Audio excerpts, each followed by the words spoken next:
Posledná, štvrtá a najkratšia etapa okolo Slovenska 2018 začala už do obeda, aby sa mohli týmy čo najskôr dostať do svojich domovov.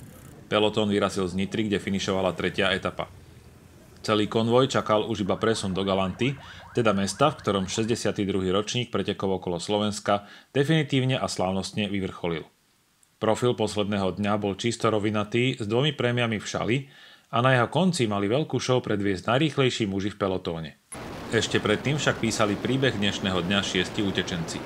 Menovite Andrea Stockbro z Rival Ceramic Speed, Matej Zahálka z Elkovu Autor, Jesper Asselmann z Rumpov, Filip Walsleben z nemeckej reprezentácie, Juraj Michalička z reprezentácie Slovenska, no a do úniku si naskočil aj líder bodovacej súťaže Martin Haring z Dukly Banská Bystrica. Haring mal dnes jedinú ambíciu, a to pozbierať čo najviac bodov na 3 šprinterských prémiách a rozhodnúť tak boj o dres s modrými bodkami. Na tej prvej, ktorá sa nachádzala v priestoroch cieľa v Galante, bol rýchlejší Dan Stockbro, jazdec jediného slovenského kontinentálneho celku preťal čiaru na 2. mieste.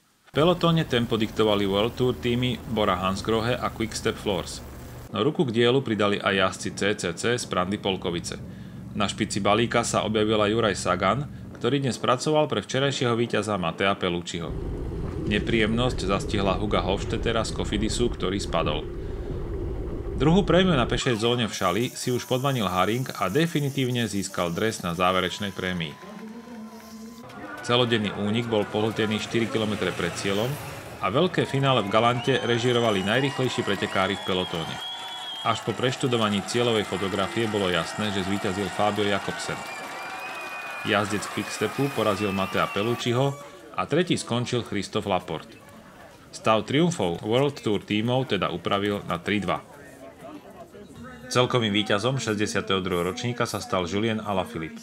Francúz po víťazstve vo vrchárskej súťaži na tohtoročnej Tour de France opäť dokázal, že momentálne patrí k najlepším cyklistom na svete.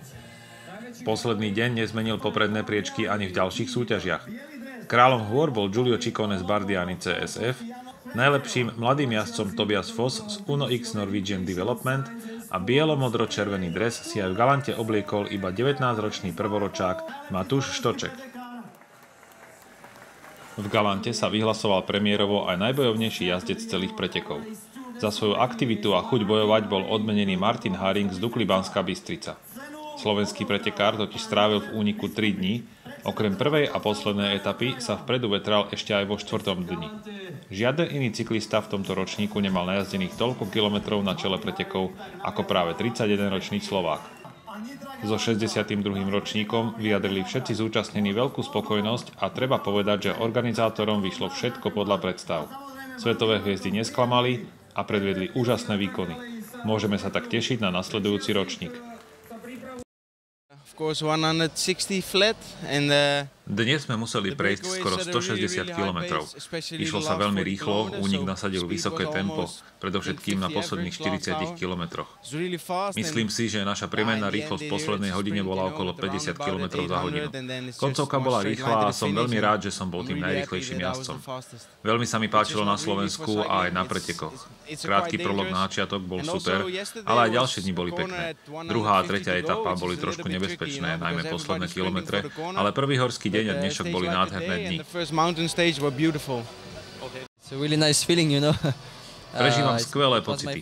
Prvýkrát v živote som štartoval nielen na okolo Británie, ale aj tu na okolo Slovenska a podarilo sa mi obe podujatia vyhrať.